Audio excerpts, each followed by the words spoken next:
Graduated after 4 years and a whole lot of debt later. Attention is like a currency. We weren't interested 3 years ago. I'm still the same person. But what's changed? I can do everything by myself. Yeah. People are never going to listen to your music. Change of perspective in our mind can open a lot of doors. I'd be an idiot if I don't try and utilize this now. Is that good to have expectation from others? Can't get up and do it because I'm doubting myself and I'm unhappy. But what does plan B mean? I can fall back on that if all else fails. Do those numbers bring you addiction? You're never going to get it right. Very rarely.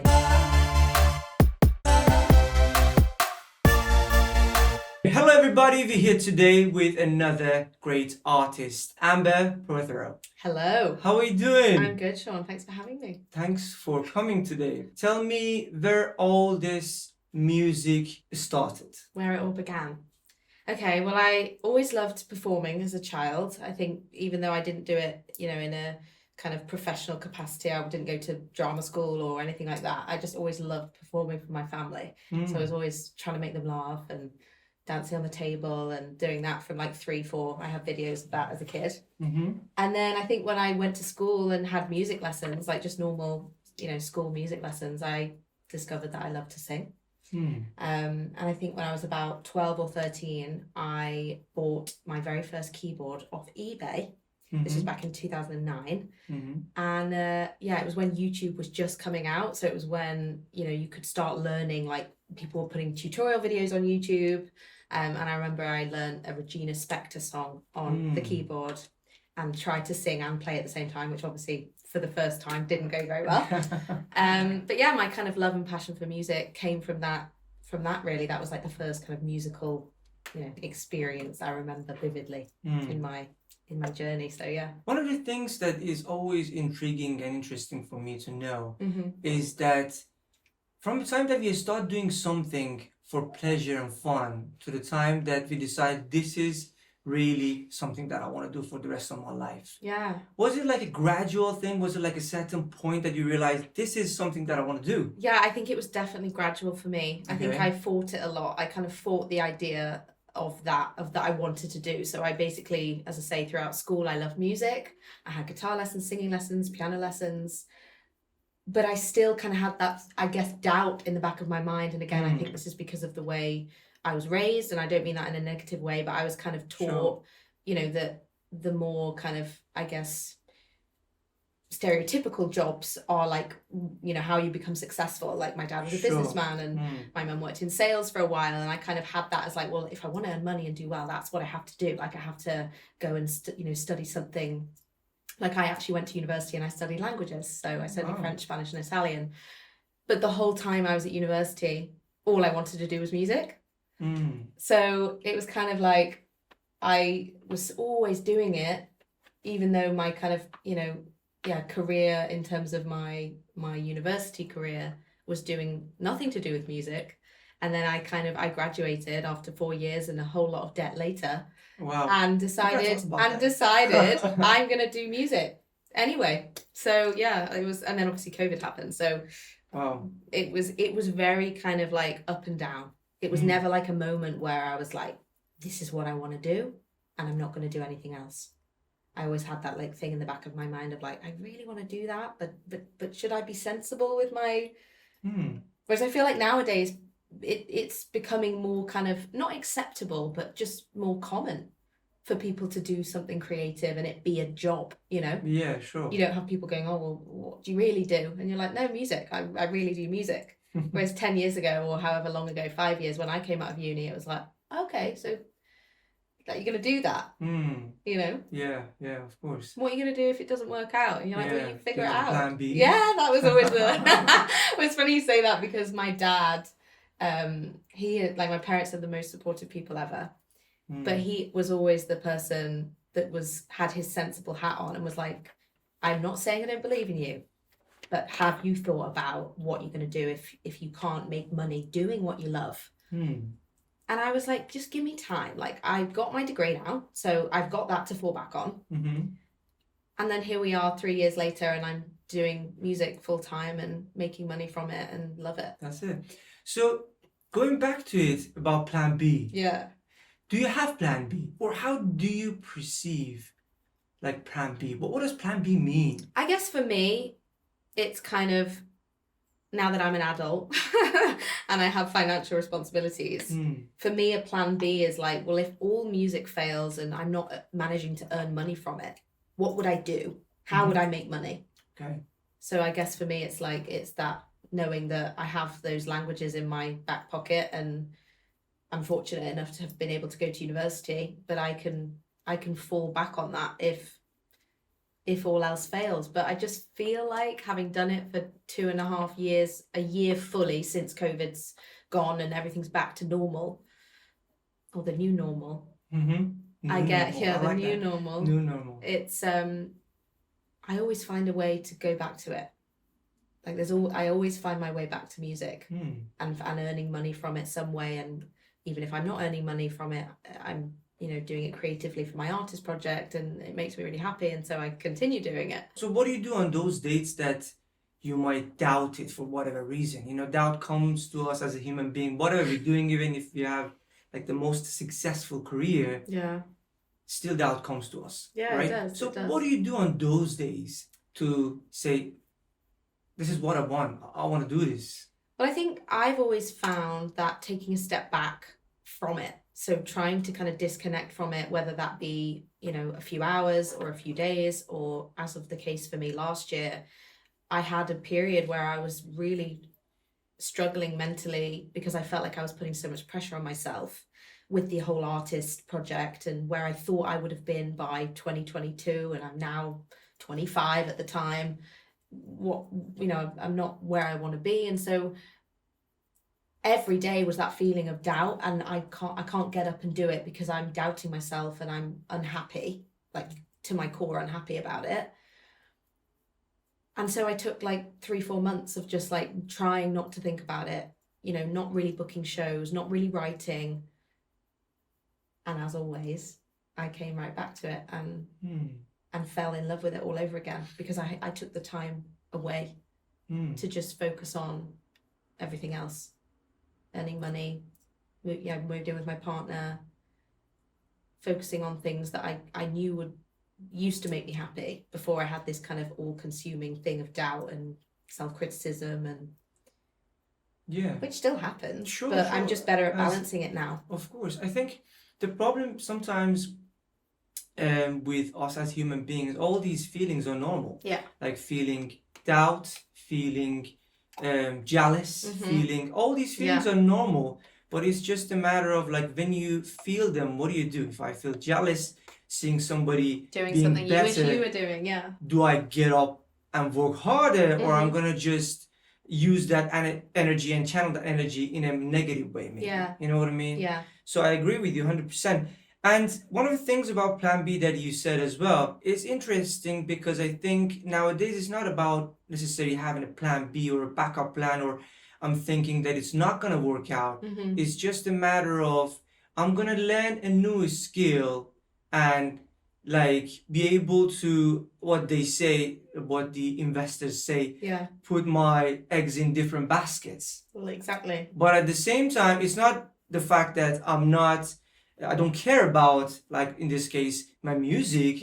It's about, today is the time and era that you have to have a lot of skills. You have to have sales skill, especially as an artist. Whoever you are, wherever you're selling something. You are. You are. So having those selling skills is important. You know? It is. And I think this change of perspective in our mind can open a lot of doors, rather than thinking, no, I'm just gonna work on my music for the next 20 years.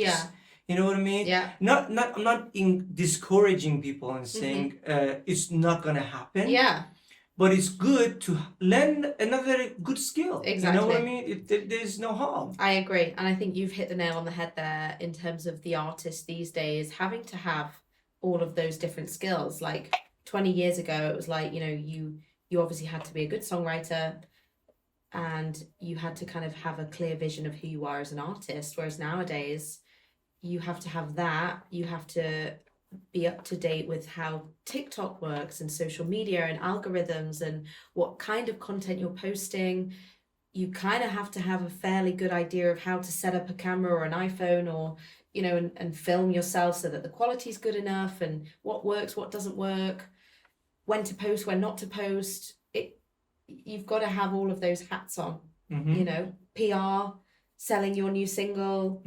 It is a lot, but I think, like you say, you've kind of got to embrace that change rather than fight it. Because I think there was a period even for me where I was like, TikTok, what's this? Like, what is this nonsense? Like, I remember my boyfriend's cousin had it when she was like 16. This was like 5-6 years ago. And they were doing all the TikTok dances, and I was like, what is this app? Like, it's so weird. Like, I was resisting. And then I think, as many people did during COVID, I was like, I'd be an idiot if I don't try and utilize this now. Sure. And work out where my niche sits within the app. That's it. And there are a few things for me that, like, they went viral, like, you know, to an extent. Like, one of the videos I did was just a cover of a Shania Twain song, and it got like 2.5 million views. Wow, that's good. But it's just finding like those things that maybe, well, they like wedding songs as an example. How can I tie that back to my artist project? How can I get those listeners and that audience to come back? Yeah, sure. For my music, you know. As you said, it's very important to be aware of what's going on around you, but at the same time not being consumed by it. I think finding that fine line can be a bit tricky sometimes. It is, because I think as well, you do sometimes, when you're thinking of all those things, it can be so overwhelming that you just end up sitting back and go, well, I can't do that. It's too many things. And I do have days where I think like that, because I'm looking at the bigger picture and I'm looking at where I want to be and all the things that I've got to do and the consistency that I've got to have to get it. And it can sometimes be a bit like, well, I'm never going to have enough time to do that. And yet it's just like you've got to take it a step at a time. It's one video today. Let's get that done. Tick. On to the next. Whereas I know when I think about it as like a 6-month plan, I'm like, oh God, no. Life is too all consuming. Yeah, sure. It's like a zoom in, zoom out of a camera all the time, because you got to zoom in to make sure whatever you're doing right now is right. Yeah. Then you got to zoom out. See, whatever you're doing is going to get you wherever you want to be in 10, 20 years time. But sometimes, as you said, that zoom in, zoom out action can be a bit tiring. It can. And I was having this exact conversation with my parents last night on the way to a gig and just reassessing everything. And I was like, because I'm so in it at the moment, I haven't taken the time and I haven't got the time or the energy to zoom out and to look at the bigger picture and to look at where maybe I'm going wrong or what I am doing right, but how can we change this to make it more successful?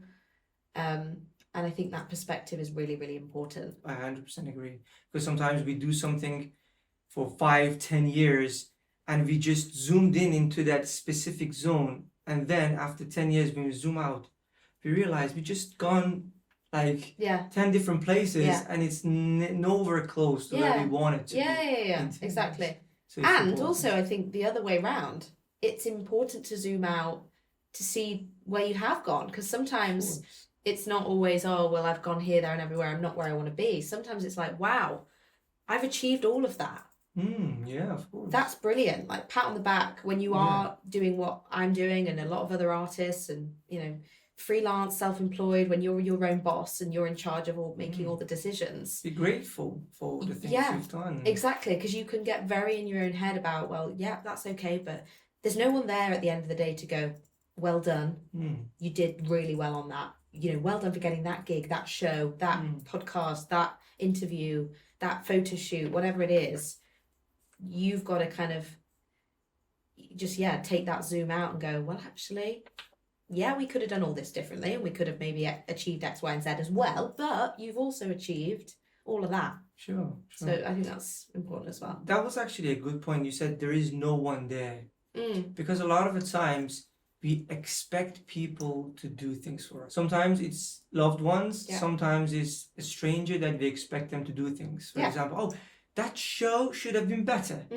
They should have praised me. You know, they should have done this for me, or I should have had more views, or I should have had more comments or likes, or in any aspects of, in this case, being a musician.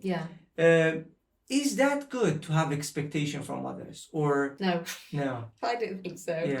I think you're always going to be disappointed. Always. 100%. I think, and I'm not the best at it either. I still think sometimes, you know, you post something maybe on Instagram, a cover or a song of yours or whatever, because obviously at the end of the day you love it, but there is always, you're human, like there's always going to be that part of you that expects other people, or hopes rather than expects, to like it.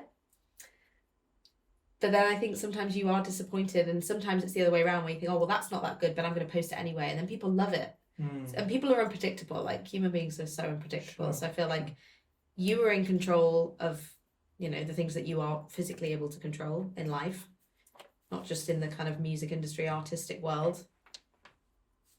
And I think if you know that, then like you kind of can't be disappointed by the way that other people deal with things or do things. It's like, well, this is how I'm going to do it, and if it's in my control, hopefully you'll be happy. I think you got to do what you do, what you have to do, and then consider any praising as a bonus. 100%. That's it. You know, it's hard to predict the algorithm. You know, as much as you might just go into it and study what others are doing, what's the upcoming trend and stuff like that. But it's so unpredictable. It's just the right time, right moment that you put the video out there. Literally. It just gets shared like 10 million times or whatever. But it's so unpredictable. As you said, you might take your time on a video clip or whatever, like for days on, and it gets nothing.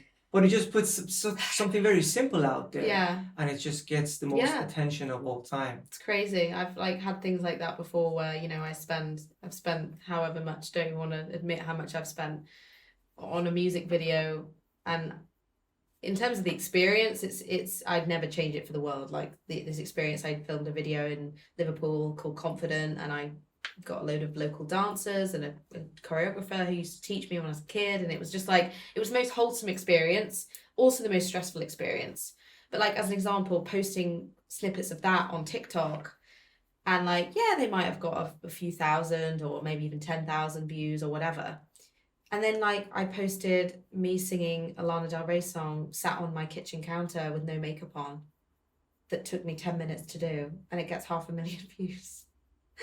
And you're just thinking like, how? Like, that looks amazing and that looks not so amazing, but it's what people love. Like, you can't predict that. Yeah, sure. Which is another reason why you kind of just have to do what you love and just put it out there and see what happens. Because I think if you're doing it to please people or please an algorithm or try and gain a certain audience, you're never going to get it right. Very rarely, unless you've got like analysts doing, you know, oh, well, this is the audience and I haven't got the money for that. I'm just posting it into the world and hoping for the best.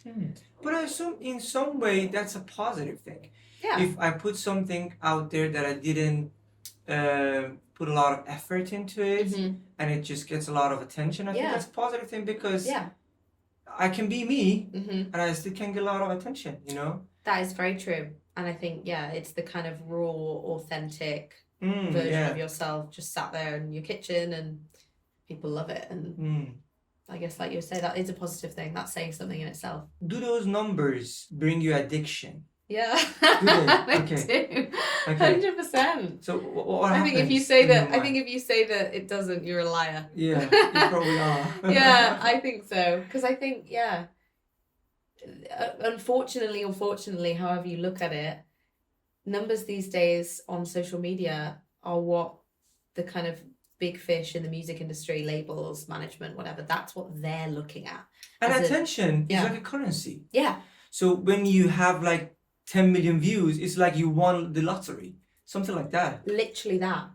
Because it's all about perception. And that's why it's this whole kind of music industry thing. You learn over the years that it is just a bit of a game.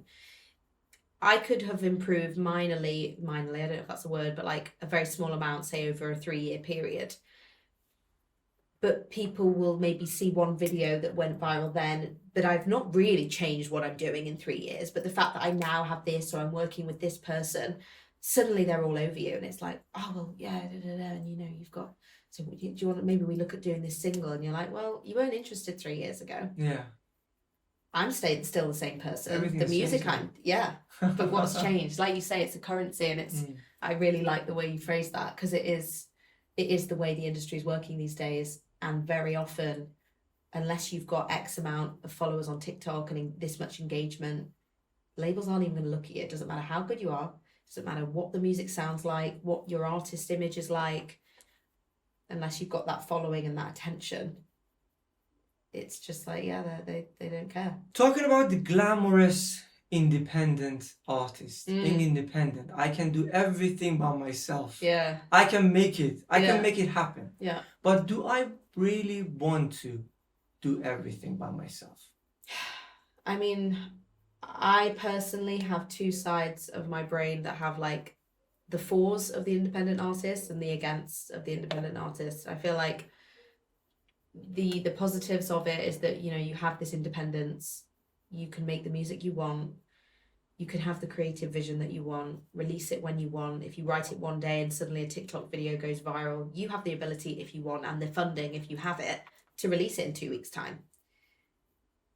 That being said, labels provide that financial help, you know, of like, well, we can fund this project, or we can make this video 10 times better by doing this. So I'm like forever of the mindset. Some days I'm like, I love being an independent artist. Like, I'll have had an amazing day in the studio and I'll be like, that's a song I wrote and I'm funding it and it sounds amazing and it makes me really happy. And then maybe I'll put it out the next week or the next month or next 2 months and it might not get that much engagement. And it's in those moments where I'm like, God, a label would have been really helpful, or someone sending out emails for me, because I'm only one person and I can't send out 50 emails to radio pluggers and TV, you know, radio shows and this, that, and the other. So you think, oh yeah, maybe a label would have been helpful in that scenario. How do you detach yourself from that emotional attachment that you have to your work? Because I think it's very important, as glamorous as it is that I can do everything myself. Yeah. But if I really want to get into the business side of it, I have to emotionally detach myself from it. How do you do it? I'm still learning. I think that's a really good point. And I think that is a reason why so many artists have got screwed over the years, because of that emotional attachment to songs. And, well, I just want it out and I don't care how. You know, I don't care if I'm signing over all my rights to a song or this, that, or the other. And then obviously it comes back to bite them when maybe they've grown in success, but they've got no access to their master or whatever. And I think that's why the Taylor Swifts of the world are so important, because it's like showing that, yeah, you have to have that creative side, but you also have to be really savvy, because people are always in it for themselves very often, and they're not going to point out that, oh, well, actually that's a clause in a contract that maybe you shouldn't sign, because that means that you don't have access or you don't have control. So I personally am still learning, but I think I have gotten better at being like, no, I'm not doing that, or I can see that's wrong, or I can see that that's not what's best for me. Very true. But at the same time, I think it's important to make mistakes, you know, because I think in my perception, there is a fine line with everything in life. Yeah. So there's a fine line with making a good decision and a bad decision. But at the same time, if I take it too far, I might stop myself from making any decision. You know? It's so funny you say that, because I know friends like that, people, colleagues, whatever, who I have a feeling from the outside that they're so caught up in making the right decision that they never get anything done. That's like poison. And it's sad, because it's like, yeah, you can see either the talent or the intelligence or whatever, or like what they really want to do is X, but they're not letting themselves do that because of that fear of, oh, but that might be wrong. And I think I've even been, you know, I've been in that situation where I've gone, oh, well, I've got this kind of collection of songs, but it's not the right time. Well, if it's not the right time now, it's never going to be the right time. And then people are never going to listen to your music. It's just going to be sat there. So I am still learning, but I think it's important to kind of have that balance between, I'm just going to go for it because life is short, you know, and also recognizing those decisions that maybe gut feel are wrong. So just don't go near those, you know. I was watching a video last week and it was saying, do you know that you have only certain number of months in your life? You know how fast 1 month passes by? Literally. So we haven't got that much of a time. If you found any secret that you can live more than 100 years, please do let us know. Yeah, exactly. How you doing it? Yeah, exactly. Give us the secret ingredient. But there's only so much time, you know. Some Yeah. people might say, oh, I found the secret ingredient, I can live 150 or 200 years. But the point is, even if it's 200, there's just so much. Yeah, I agree. And I think, like, without getting morbid about it, like, we don't know how long we're going to be here. We don't know how long we have to do what it is we love, or, you know, for me, it's the music thing. And I think I want to kind of, I don't know, it's hard to kind of, without it coming across as like, oh, I'm this big person, because I'm not. Like, I'm still very early stages of my career, but I want to have that footprint of like, well, this is what I created. I know it might not be a massive audience, but there are people that message me and go, oh my God, I love that song. Like, I listen to it and it makes me feel this way and it's really helped me and da da da da. And if that is like, even if it's 10 people as opposed to 100,000 people, like, that's important. And I think I don't want to kind of hold back. Obviously, I want things to be great. I don't want to rush something because I don't know how long I'm going to be here. You know, it's not like that. But it's like, you know, I've got an album I'm working on at the moment, and I kind of know I want it out next year, but I'm not rushing the process because I want it to feel organic and I want it to be the best that it can be.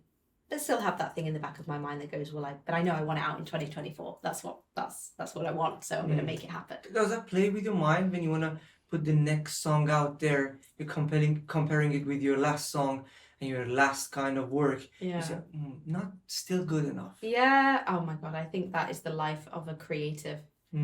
Because I think no matter how far you progress as a songwriter or artist or whatever, you're always going to be so self-critical of your work. And I've heard other artists interviewed on radios saying the same thing. It's like, oh, do you love the song? And it's like, well, actually, quite honestly, I wrote it a year ago and I've sung it in the studio 7 million times to get the right take. And I'm already thinking about my next song that I think is better. But obviously, this is where we're at with the release of this song and everyone's only hearing this for the first time.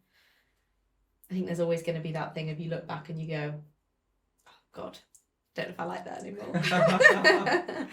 You know, as you said, because you're so involved with it, and you literally become numb to it. Yeah, 100%. You know, but everybody else in the world might love it. You know. In this part, Amber, I want to ask you questions, and when you answer them, press the bell. Are you ready? Okay, let's go. What was the first album you ever bought with your own money? S7. I don't remember the name. Who is your all-time favorite musician?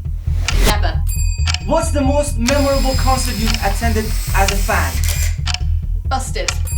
If you could only listen to one song for the rest of your life, what would it be? Distance by Yebba. Which song of yours hold the most personal meaning to you? Oh, Giving You All My Love. What's the best advice you've received about pursuing a music career? Just be yourself and work hard.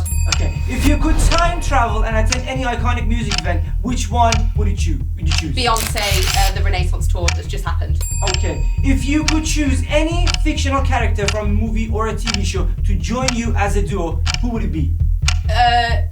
Boo from Monsters Inc. If you could switch places with any musician for a day, who would it be? Beyonce. If you were to create a signature dance move for your latest single, how would it go? Show me. My latest single, it would be a sad one. Like, oh no, it's not thinking. If your life stories were adapted into a Broadway musical, which famous actress would you want to play your role? Scarlett Johansson. Whoa, okay, that is 1 minute and 23 seconds. Okay, see whether that's a record. Okay, we'll see in future episodes. Okay, you know? good. We'll see who can beat that record. There you go. That's the first one now.